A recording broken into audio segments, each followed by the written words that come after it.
कृष्ण की कथा सुना रहे होते हैं। वो कहते हैं कि एक दिन भगवान श्री कृष्ण को इच्छा होती है कि वो मृत्यु लोक यानी पृथ्वी पर जन्म लें। तो इसके बारे में पता चलते ही 6 लोग भगवान श्री कृष्ण के पास आते हैं और उनसे प्रार्थना करते हैं कि वो उन्हें भी अपने साथ धरती पर ले जाएं।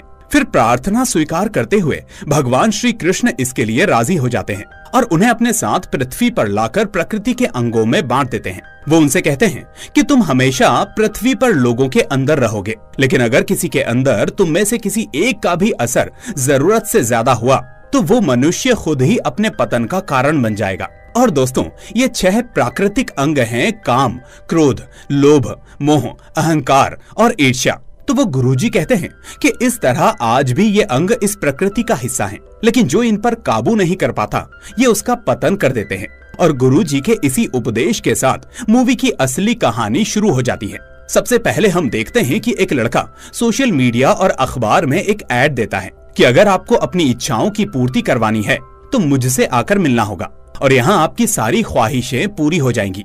इसके बाद सीन शिफ्ट होता है और हम सूर्या नाम के आदमी को देखते हैं जो अपने चेहरे पर मास्क लगाकर बैंक लूटने पहुंचता है। अब वहां का वॉचमैन गन निकालकर उस पर फायरिंग करना शुरू कर देता है, लेकिन शॉकिंगली सूर्या के 2 और पार्टनर भी बैंक में पहले से मौजूद होते हैं, जिनमें एक लड़का होता है और दूसरी एक लड़की।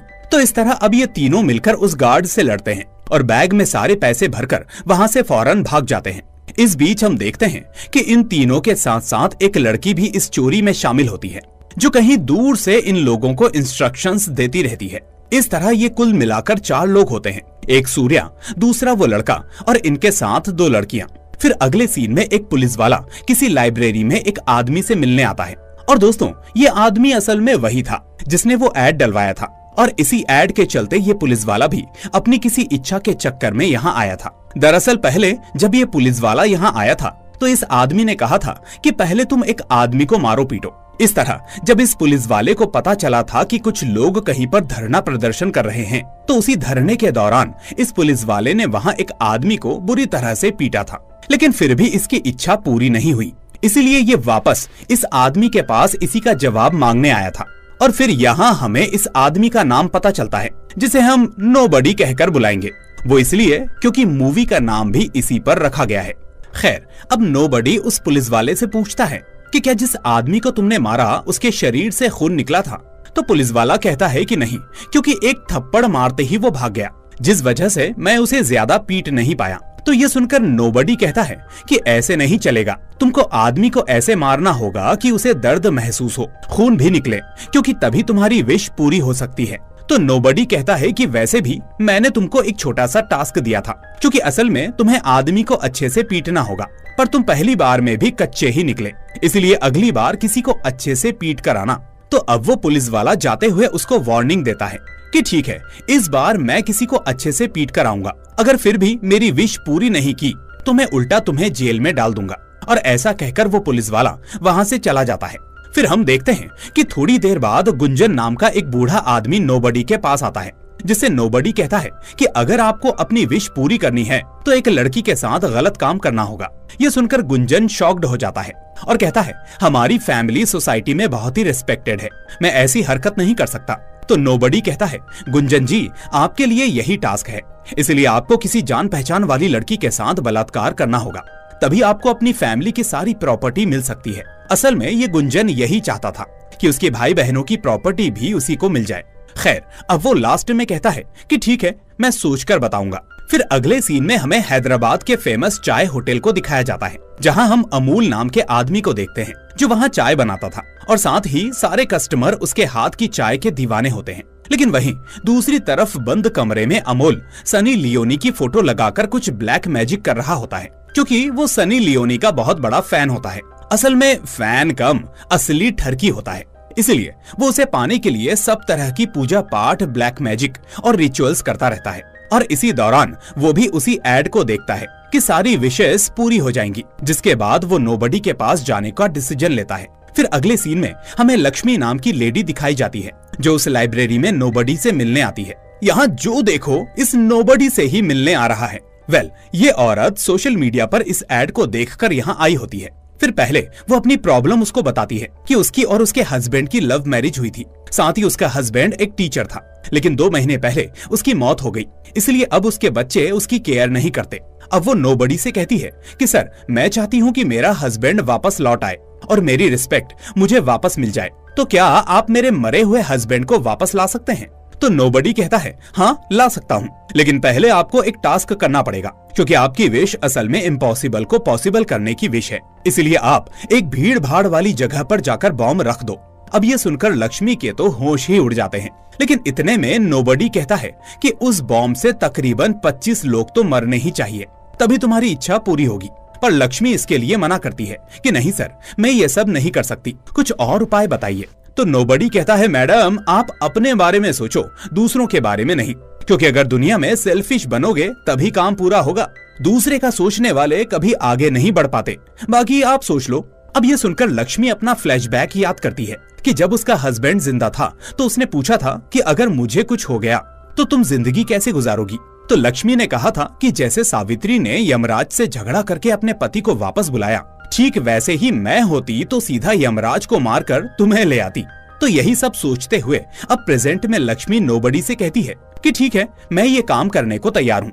फिर थोड़ी देर बाद हम देखते हैं कि अमोल कुमार नोबडी से मिलने आता है और कहता है कि सर, मैंने आपका एड देखा था, तो क्या आप सारे लोगों की विश पूरी करते हो? तो नोबडी कहता है, हाँ करता हूँ, लेकिन आपकी विश क्या है?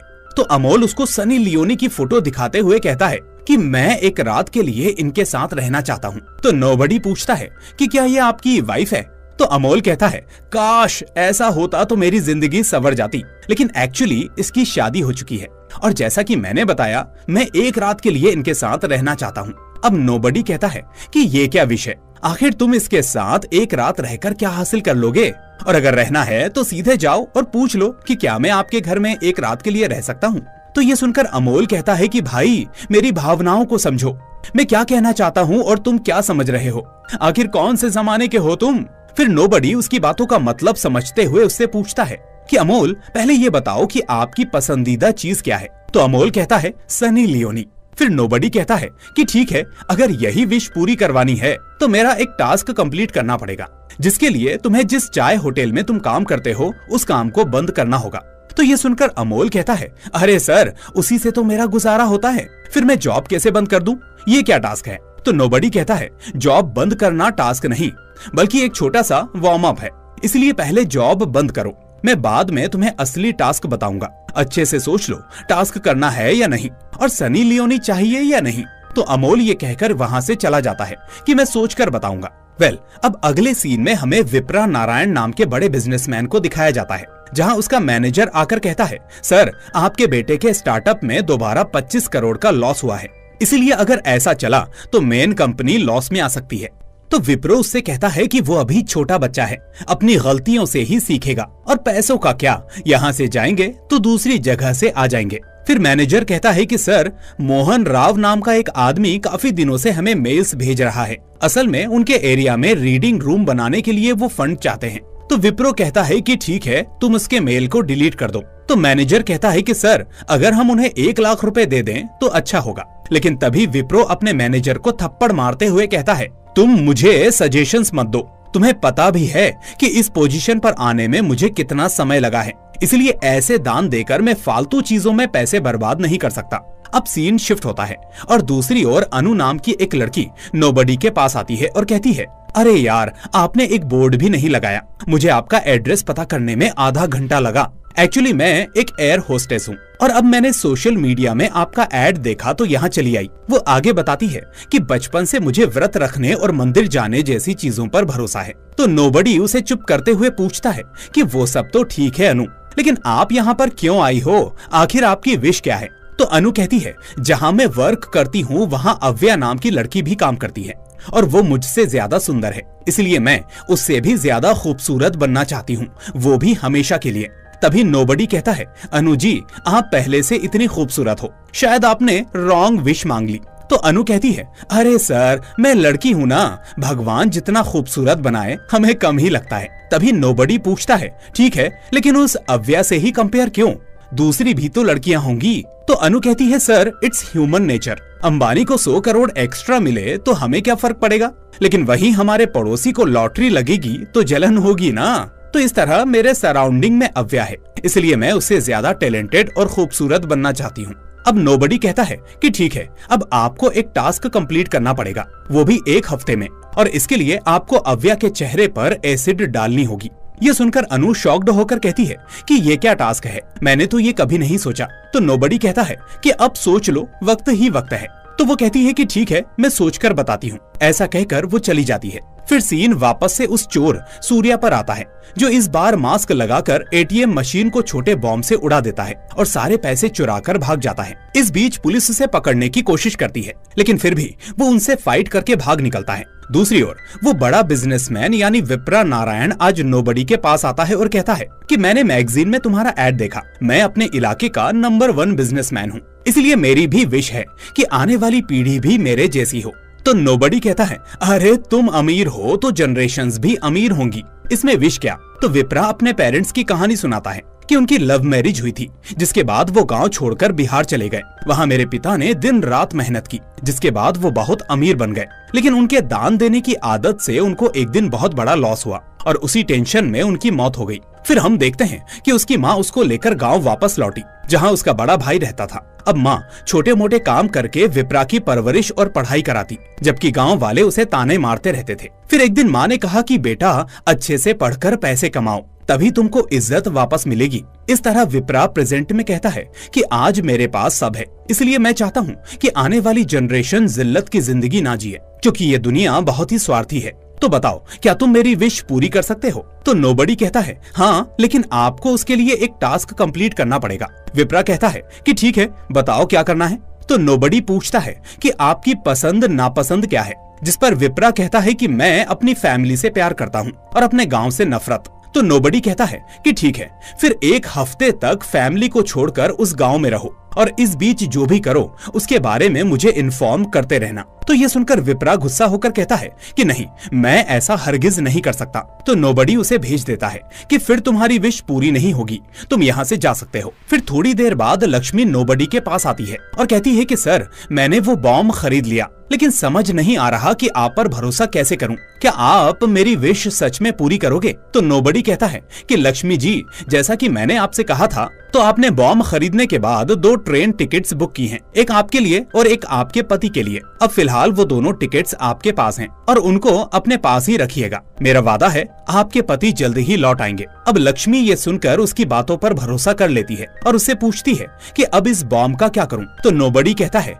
कि अब इसे कोई अच्छी सी जगह देखकर फिट कर दो। फिर लक्ष्मी के जाने के बाद वो बूढ़ा गुंजन नोबडी के पास आता है और कहता है कि सर मैं अब लड़की के साथ गलत काम करने को तैयार हूँ। फिर गुंजन के जाने के बाद अमोल आता है और कहता है अरे ब्रो, मैंने तुम्हारे कहने पर अपनी जॉब छोड़ दी है, तो अब मुझे जल्दी से मेरा असली टास्क बताओ। फिर नोबडी उससे कहता है कि जिस होटल में तुम काम करते थे उसके सामने तुम्हें एडल्ट टॉयज को बेचना होगा। तो इस तरह अब सनी लियोनी को पाने के लिए अमोल इस काम के लिए ओके कह देता है और वहाँ से चला जाता है। वहीं दूसरी ओर हम देखते हैं कि शहर का कमिश्नर सभी पुलिस वालों को डांटने लगता है कि एक चोर दिन दहाड़े बैंक लूट रहा है, लेकिन तुम लोग क्या कर रहे हो, आखिर उसे पकड़ क्यों नहीं पा रहे। तो हम देखते हैं कि उनमें वो पुलिस वाला भी होता है जो नोबडी के पास आया था। तभी सब पुलिस वाले कमिश्नर से कहते हैं कि सर चोरों ने कोई क्लू नहीं छोड़ा, वो काफी प्रोफेशनल लगते हैं क्योंकि उनको बैंक्स के बारे में हर चीज पता होती है और उन्हीं चीजों को ऑब्जर्व करके वो उन चोरियों को अंजाम दे रहे हैं। तभी वो पुलिस वाला कहता है कि सर मैं सारे एरिया के सीसीटीवी चेक कर रहा हूँ, इसलिए अगर मुझे कोई लीड मिलेगी तो आपको फौरन इन्फॉर्म करूंगा। उधर हम देखते हैं कि वो चारों चोर पैसे चुराकर ऐशो आराम की जिंदगी गुजार रहे होते हैं और इसी बीच हमें एक फ्लैशबैक दिखाया जाता है जिसमें सिर्फ 3 चोर होते हैं। लेकिन फिर एक दिन उस ग्रुप में एक लड़की ज्वाइन होती है जिससे टीम के लीडर सूर्या को प्यार हो जाता है। इसके बाद वो चारों मिलकर पहले छोटी चोरियां करते हैं, लेकिन धीरे धीरे वो बैंक लूटने लगते हैं। खैर अब प्रेजेंट में दूसरी ओर वो अनु वापस नोबडी के पास आती है और कहती है कि अब तक मैंने अपनी विश के लिए पूजा पाठ किया, लेकिन आप एकदम अपोजिट हो, क्या आप शैतान हो जो ऐसा काम करने को बोल रहे हो। तो नोबडी कहता है नहीं, मैं उससे भी बुरा आदमी हूँ। लेकिन अनु कहती है कि जो भी हो, पर मैं ये बताने आई थी कि अब मैंने वो एसिड बॉटल खरीद ली है, इसलिए अच्छा टाइम देखकर मैं उसे अव्या के चेहरे पर डाल दूंगी। लेकिन क्या टास्क पूरा होने तक मुझे थोड़ा ग्लो दे सकते हो? तो नोबडी कहता है, नहीं, मैं ग्लो तो नहीं दे सकता, लेकिन तुम्हें एक सीक्रेट बताता हूँ। असल में अव्या को तुम्हारी वजह से जॉब मिली थी, क्योंकि तुमने ही उसे ट्रेन किया था, जिसके बाद वो अपने टैलेंट से आगे बढ़ी और उसे अवार्ड्स मिले। पर सच तो ये है कि तुम उसकी खूबसूरती से नहीं जलती, बल्कि तुम राजीव नाम के लड़के से प्यार करती हो, जबकि वो राजीव अव्या से प्यार करता है। तो इसीलिए तुम राजीव को पाने के लिए अव्या को अपने रास्ते से हटाना चाहती हो। अब इतना सब सुनकर अनु शॉक्ड हो जाती है और पूछती है कि आखिर तुम्हें ये सब कैसे पता? क्या तुम मेरा पीछा कर रहे थे या मुझ पर किसी को नजर रखने के लिए छोड़ा हुआ है? तो नोबडी कहता है कि मैं ऐसा कोई फिजूल काम नहीं करता, इसलिए तुम फौरन अपना टास्क खत्म करो, क्योंकि उसके बाद खूबसूरती और राजीव दोनों तुम्हारे होंगे। उधर हम देखते हैं कि विप्रा के पास बोर्ड मेंबर्स आते हैं और कहते हैं कि सर बुरा मत मानिए, लेकिन आपके बेटे की वजह से कंपनी लॉसेस झेल रही है। आपने अपनी इतनी मेहनत से कंपनी ग्रो की, लेकिन अगर ऐसा ज्यादा चला तो बंद करनी पड़ेगी। ये सुनकर विप्रा थोड़ा परेशान होकर कहता है कि ठीक है, मैं इस बारे में सोचूंगा। तभी उधर वो पुलिस वाला वापस नोबडी के पास आता है और कहता है कि तुमने जैसा कहा मैंने वैसा ही किया। आज मैंने एक बंदे को बहुत मारा पीटा, जिसके मुंह से खून भी निकला और वो दर्द से चिल्लाया भी।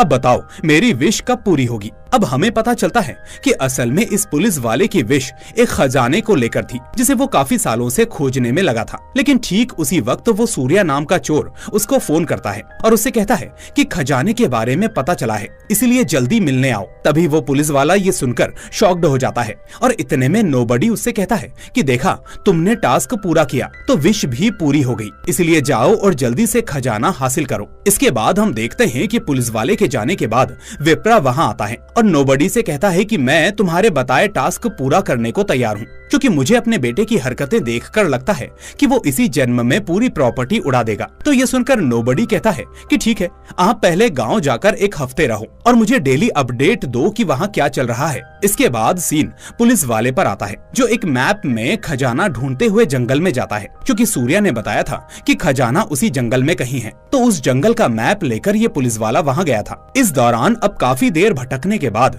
उसे एक सीक्रेट गुफा मिलती है, जिसके अंदर जाकर उसे खजाना भी मिल जाता है। लेकिन तभी हम देखते हैं कि उसका पार्टनर सारा खजाना लेकर वहाँ से भाग जाता है। इसके बाद वो पुलिस वाला परेशान होकर फिर से नोबडी के पास आता है और पूछता है कि खजाना तो मिल गया, लेकिन मेरा पार्टनर उसे लेकर भाग गया, इसलिए जल्दी से मुझे उसका एड्रेस बताओ, मैं अभी जाकर अपना हिस्सा ले लूंगा। तो नोबडी मुस्कुराते हुए पूछता है कि तुम्हारे साथ जो पार्टनर वहाँ गया था वो कौन था? तो पुलिस वाला कहता है कि तुम्हें उससे क्या मतलब, वो सब इम्पोर्टेंट नहीं है, तुम मुझे बस उसका एड्रेस दो। लेकिन नोबडी एक बार फिर से पूछता है कि बताओ मुझे वो पार्टनर कौन था? तो शॉकिंगली अब हमें पता चलता है कि उसका पार्टनर उसका बेटा था, और वो बेटा कोई और नहीं बल्कि वही चोर सूर्या था। अब नोबडी शायद पहले से ये जानता था, इसलिए वो कहता है वाह, बेटा चोर और बाप पुलिस, लेकिन फिर भी बेटा बाप को चकमा देकर भाग गया। इसके बाद वो कहता है कि जो भी हो, लेकिन तुमने नई विश मांगी है, इसलिए इसका मतलब है कि तुम्हें नया टास्क करना होगा।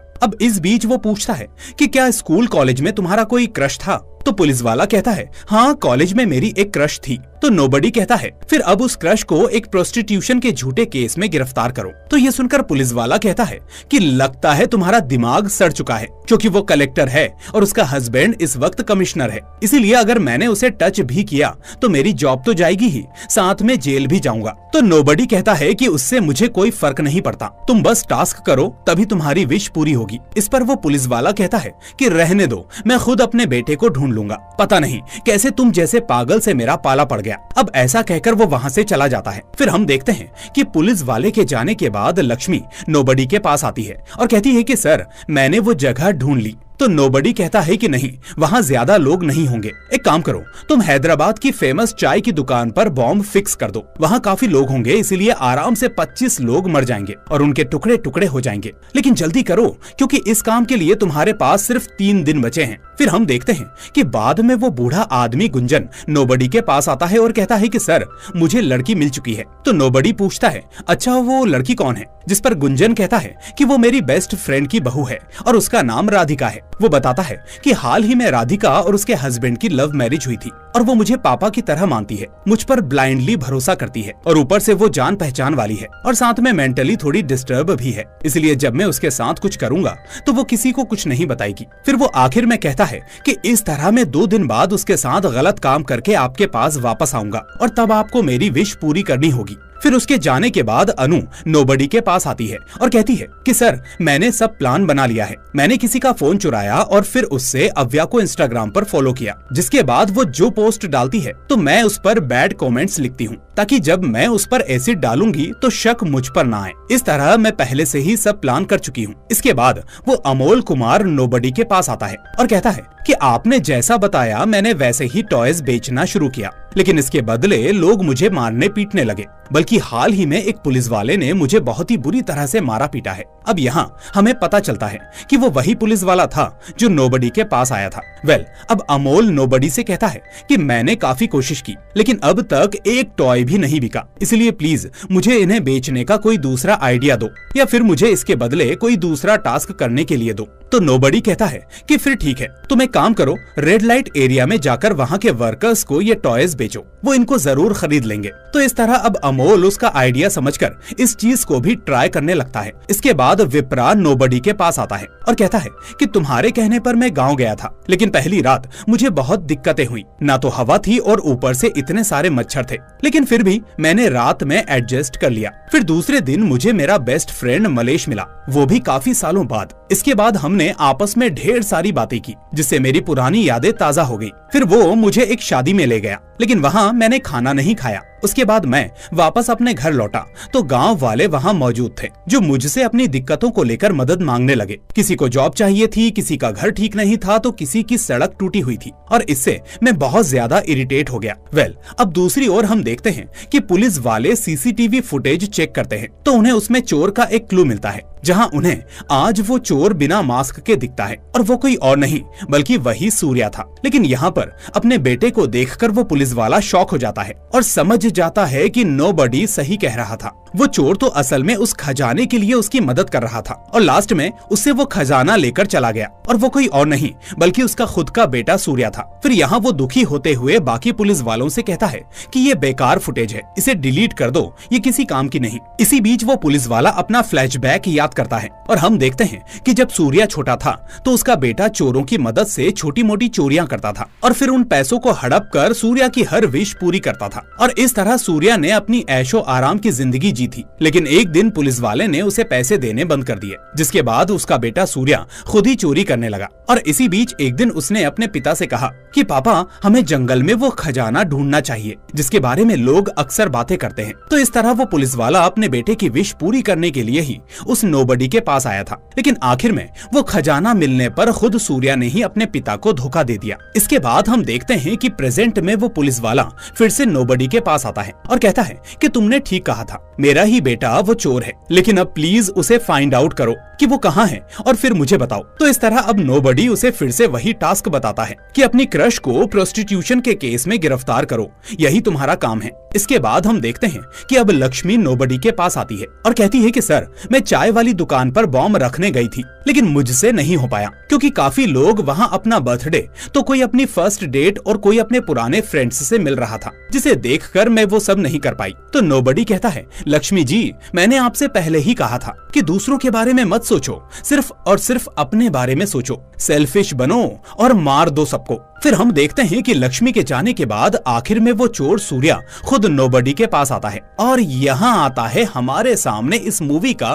पहला ट्विस्ट, जब सूर्या आकर नोबडी से कहता है कि सर, आपने जो कहा मैं वो करता गया। मैंने पहले दिन उस लड़की को एसिड बेचा, फिर दूसरे दिन उस औरत को होटल ड्रॉप किया, लेकिन फिर भी आपने मुझे मेरा मेन टास्क नहीं दिया। तो ये सुनकर नोबडी पूछता है कि पहले मुझे ये बताओ कि तुम अपने फादर से जुदा क्यों होना चाहते हो। तो सूर्या कहता है कि सर, बचपन में मेरे माँ बाप का डिवोर्स हुआ और फिर कोर्ट से ऑर्डर मिलने के बाद कुछ दिन मैं अपने पिता के साथ रहा तो कुछ दिन अपनी माँ के साथ, लेकिन मेरे पिता का प्यार हमेशा झूठा था। उनके अंदर माँ के लिए जितना गुस्सा था वो गुस्सा उन्होंने धीरे धीरे मेरे लिए भी पाल लिया। इसलिए मैं चाहता हूँ कि या तो वो मेरे प्रति ठीक हो जाए या फिर हम दोनों दूर हो जाए। फिर नोबडी कहता है कि ठीक है, मैं तुम्हारी विश पूरी करूंगा, लेकिन अब बारी है तुम्हारे मेन टास्क की, जिसमें तुम वापस बिना मास्क के एक और चोरी करोगे। और इसके बाद आता है यहाँ पर दूसरा ट्विस्ट, जहाँ हमें पता चलता है कि उस बूढ़े आदमी गुंजन की बेटी कोई और नहीं बल्कि वही अव्या है, जिसके ऊपर अनु वो एसिड डालने की प्लानिंग कर रही है। खैर, अब अव्या अपने पिता को फोन करती है कि पापा मुझे प्रमोशन मिल चुका है, जिसे सुनकर उसका पिता यानी गुंजन बहुत खुश होता है। फिर दूसरे दिन विप्रा नोबडी के पास आता है और उसे बताता है कि कल मैं और मेरा फ्रेंड मेरी लवर के घर गए थे, जिससे स्कूल डेज में मैं बहुत ही प्यार करता था और वो भी मुझसे बहुत प्यार करती थी। वो बताता है कि असल में उसे प्यार करने की एक और बड़ी वजह थी, और वो ये कि मैं बचपन से गरीब था, जबकि वो बचपन से बहुत अमीर थी। इसलिए मैंने सोचा कि उससे शादी हो जाएगी तो मेरी फाइनेंशियल कंडीशन सुधर जाएगी। लेकिन फिर मेरे कॉलेज में मेरे बहुत ही अच्छे मार्क्स आए, जिस वजह से मेरे गांव के सरपंच ने मेरे हुनर को देखकर अपनी बेटी की शादी मुझसे करवा दी, जो कि उस लड़की से भी अमीर थी जिसे मैं पसंद करता था। खैर, इसके बाद प्रेजेंट में अमोल कुमार नोबडी के पास आता है और कहता है, अरे ब्रो, आपका आइडिया काम कर गया। मैंने काफी टॉयज बेच दिए, इसलिए अब आप देखना कि मैं टाइम खत्म होने से पहले अपना टास्क कंप्लीट कर लूंगा। लेकिन आप मेरी बात याद रखना। दूसरी ओर वो सूर्या अपने फ्रेंड्स के पास आता है और कहता है कि हम अगली रॉबरी बिना मास्क के करेंगे। लेकिन यहाँ पर उसके तीनों साथी उसे धोखा दे देते हैं और सूर्या के पास जो खजाना था वो सारे पैसे लेकर भाग जाते हैं। और साथ ही यहाँ पर हमारे सामने एक और बात रिवील होती है कि उन लोगों को पता था कि सूर्या का फादर पुलिस वाला है, इसलिए उन तीनों ने प्लान बनाकर सूर्या को अपने साथ शामिल किया। यानी जो लड़की उससे जुड़ी थी वो पहले से उनके साथियों से मिली हुई थी, लेकिन इन लोगों ने सूर्या को साथ लिया ताकि आगे जाकर उसके पिता के पुलिस में होने से वो लोग भी बच जाए। साथ ही एक और शॉकिंग बात ये थी कि सूर्या की जो गर्लफ्रेंड थी वो भी उससे प्यार नहीं करती थी, बल्कि वो सब महज एक नाटक था। इसलिए जब सूर्या ने बिना मास्क के चोरी की बात की तो वो तीनों पैसे लेकर भाग गए, क्योंकि उन्हें डर था कि उनका चेहरा रिवील हो जाएगा। अब सूर्या यही बताने नोबडी के पास आता है और कहता है कि सर, मुझे नया टास्क दो, मैं उसे पूरा करूंगा, लेकिन पहले मुझे उन तीनों का पता बताओ। तो इस तरह अब नोबडी उसे एक नया टास्क देता है। इसके बाद सीन एक हफ्ते बाद शिफ्ट होता है, जहाँ से इस मूवी का क्लाइमेक्स हमारे सामने आता है। तो सबसे पहले अमोल कुमार उदास होकर नोबडी के पास आता है। वो कहता है कि कल रात मैं वो एडल्ट टॉयज बेचने रेड लाइट एरिया में गया था, लेकिन वहाँ मुझे एक औरत दिखी। दूर से देखने पर वो मुझे जानी पहचानी लगी, इसलिए मैंने जब पास जाकर देखा तो मेरे होश उड़ गए, क्योंकि वो मेरी माँ थी। फिर अमोल दुखी होकर कहता है कि मुझे पता ही नहीं था कि मेरी माँ ये काम करती है, लेकिन इसमें गलती मेरी है। मैंने उन पर कभी ध्यान ही नहीं दिया, क्योंकि जब मैं छोटा था तो मेरे फादर की डेथ हो गई, इसलिए शायद मेरे लिए ही माँ ने ये रास्ता चुना होगा। मैंने अब तक लड़कियों को लस्ट की नजर से देखा, लेकिन आज माँ को उस फील्ड में देखकर मेरे पैरों तले जमीन खिसक गई। वो आगे कहता है कि इसीलिए आज से मैं किसी लड़की को ऐसी नजर से नहीं देखूंगा और उल्टा अकेली लड़कियों को प्रोटेक्शन दूंगा। फिर अमोल के जाने के बाद गुंजन दुखी होकर आता है और कहता है कि कल मैंने राधिका को अपने रिजॉर्ट में बुलाया और वहाँ दूध में नींद की गोलियां भी मिलाई, लेकिन उसे पीने से पहले राधिका को कॉल आई कि उसके फादर की डेथ हो चुकी है, इसलिए मैंने ही उसे उसके घर छोड़ा और फिर उसके पिता के अंतिम संस्कार तक रहा। ये सुनकर नोबडी उससे पूछता है कि अंतिम संस्कार देखकर आपको कैसा लगा? तो गुंजन कहता है कि मैं भी वही बताने आया हूँ कि राधिका के फादर 55 साल के थे, लेकिन जब उनकी जान गई तो कोई उन्हें उनके नाम या रिश्ते से नहीं बुला रहा था, बल्कि सब उनको बॉडी कहकर बुला रहे थे। अब सोचो, मैं भी इतना बूढ़ा हूँ, आखिर कितने साल और जिंदा रहूंगा? इसलिए ऐसी प्रॉपर्टी से क्या फायदा? तो नहीं सर, मुझे प्रॉपर्टी नहीं चाहिए, अब मैं बस अपनी फैमिली के साथ खुश रहना चाहता हूँ। इसके बाद विप्रा दुखी होकर आता है और बताता है कि कल मैं अपने फ्रेंड के घर गया, क्योंकि वहाँ छोटा सा फंक्शन था। वहाँ उसकी वाइफ ने ढेर सारा खाना बनाया, लेकिन मैं खा नहीं पाया क्योंकि मुझे शुगर, बीपी और डाइजेशन की प्रॉब्लम है। तो यही देखकर मेरे फ्रेंड की बेटी ने कहा कि अंकल, आपसे भले तो मेरे पापा हैं, क्योंकि इतने पैसे होने के बाद भी आप सब कुछ खा नहीं सकते। इस तरह विप्रा कहता है कि उस बच्ची की बातों ने मेरी आंखें खोल दी, क्योंकि सालों से मेहनत करके मैंने दौलत और शोहरत हासिल की, लेकिन बीमारियां भी शरीर में डाल ली। साथ ही मैंने घमंड में किसी को कुछ नहीं समझा, लेकिन आज छोटी सी बच्ची की एक बात ने मेरे अंदर के अहंकार को जलाकर राख कर दिया। फिर विप्रा के जाने के बाद वो इंस्पेक्टर वहाँ आता है और नोबडी से कहता है कि मैंने डिसाइड किया था कि मैं अपनी क्रश को गिरफ्तार करूंगा, लेकिन जब मैं उसके घर के पास गया तो वो अपने बेटे को हॉस्पिटल से ला रही थी। जिसके बाद मैंने उससे उस बारे में पूछा तो उसने कहा कि उसका बेटा ड्रग्स एडिक्ट है इसलिए उसके बेटे ने खुद को जान से मारने की कोशिश की थी। फिर पुलिस वाला कहता है कि ये सुनकर मुझे समझ में आया कि माँ बाप को बच्चों की केयरिंग करनी चाहिए, क्योंकि मेरे गुस्से की वजह से मैंने अपनी वाइफ छोड़ी और उसके बाद अपने बेटे पर ध्यान नहीं दिया तो वो चोर बन गया। लेकिन अब मैं ऐसा होने नहीं दूंगा, अपने बेटे पर ध्यान दूंगा। तभी सीन शिफ्ट होता है, जहाँ हम लक्ष्मी को देखते हैं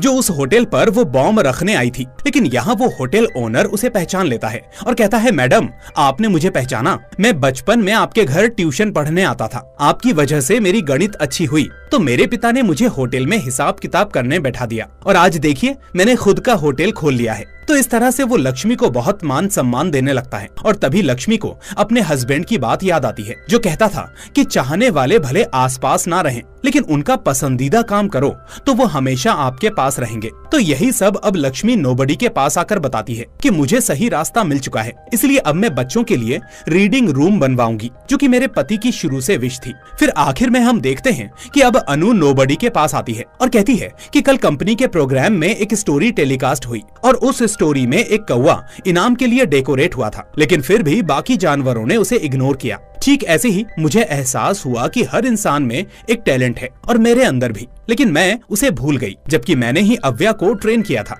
फिर भी मैं उससे जलने लगी। हाल ही में उसने अपने पिता को खो दिया, जिस वजह से मुझे उसके दुख का एहसास हुआ और फिर मैंने उसकी जगह खुद को रख कर देखा। इसलिए अब मैंने अपना प्लान बदल लिया है। मैं अब खुद पर काम करूंगी और अपने किरदार को और निखारूंगी। तो दोस्तों, इस तरह हमने देखा कि अमोल ने अपनी काम वासना पर, पुलिस वाले ने अपने क्रोध पर, गुंजन ने उस प्रॉपर्टी के लोभ पर, वहीं लक्ष्मी ने अपने पति के मोह पर और विप्रा ने अपने अहंकार पर, जिसके बाद आखिर में अनु ने अपनी ईर्ष्या को काबू में कर लिया और इन सभी पर जीत पाली। और इसी संदेश के साथ ये मूवी यहीं पर एंड हो जाती है।